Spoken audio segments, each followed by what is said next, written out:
napakahalaga na kung nasaan talaga ang puso nating mga tao, dahil hindi naman talaga tayo pwedeng dalawa ang puso. Sabihin, nasasalawahan ka, pareho mong gustong paglingkuran. At yun ang sinasabing maliwanag ng Panginoon.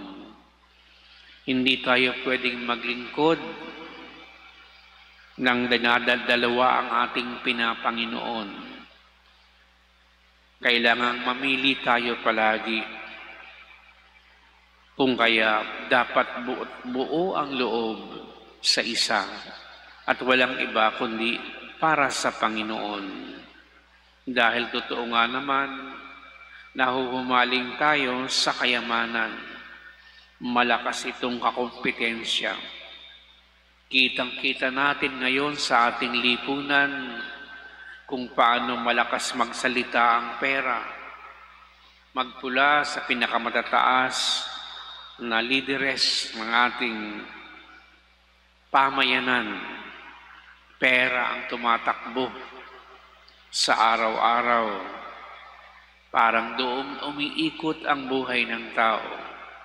Kinakailangang magkapera, dahil maraming pagkakagastusan, maraming nagagawa ang pera sa ikagiginhawa ng tao. Na bagamat ito'y kailangan natin, hindi daw ito ang puno at dulo ng ating pagkalalang bilang tao. Sapagkat oo nga naman, saan ba tayo nagmula? Tayo ba'y iniluwal ng pera? Tayo'y galing lahat sa Diyos. At dahil dito, kung saan tayo nanggaling, siya rin ang magpo-provide ng lahat ng pangangailangan natin. Dahil tayo ang pinakasentro ng paglikha ng Diyos. Ang mga bulaklak, ang mga bagay na nakikita natin sa paligid na nilikha ng Diyos, lahat yan ay para sa ating mga tao. Kung kaya, hindi daw dapat tayong mabalisa sa paghahangad ng kung ano-anong bagay. Hangarin lang natin na mahalin at paglingkuran ng Diyos, iyon ay sapat na, sapagkat siya ang magkakaloob ng nararapat para sa atin. Kaya huwag ikabalisa kung ano ang kakainin, kung ano ang daramtin. Pero yun nga naman, pag walang makain, kumakalam ang iyong sikmura, parang ikaw ay namumulubi na, nababahala ka, kinakailangan mong gumawa ng paraan. Kaya marami rin namang mga taong nakagagawa ng masama dahil sa karukhaan. Pero yun ang maliwanag na sinasabi ng Diyos na tayo talaga ay pagkakalooban niya. Laganap ang kanyang kagandahang loob, ang probidensya. Dahil kung ang mga bulaklak ay parang damit na maganda at ang mga ibon sa himpawid ni hindi sila katulad nating nagpapagal araw-araw para kumain, sila kumakain.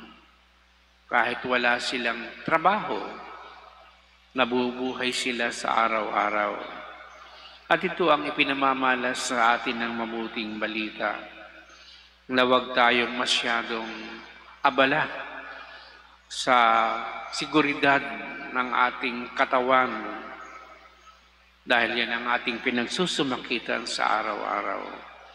Mas maging abala tayo kung paanong makapaglilingkod tayo sa Diyos, sapagkat siya din naman ang magkakaloob ng ating mga pangangailangan. At huwag naman sanang mauwi na kayamanan na talaga ang ating pinaglilingkuran.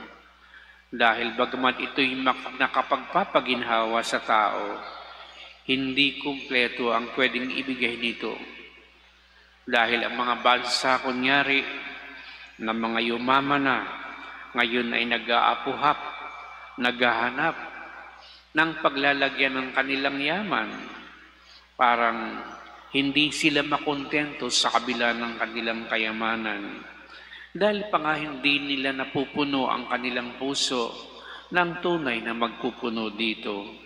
Kaya sila'y naghahanap ng mga kapamaraanan kung saan maraming mga mayayaman, marami ding mga taong nagpapatiwakal. Ano pa bang hinahanap nila sa buhay?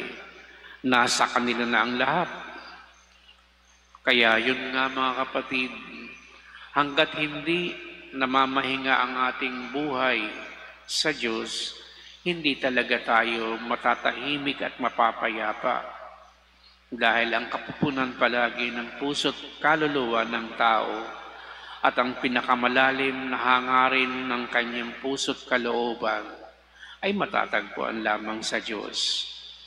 Magpapaligaya sa Kanya sa buhay na ito at sa buhay na walang hanggan.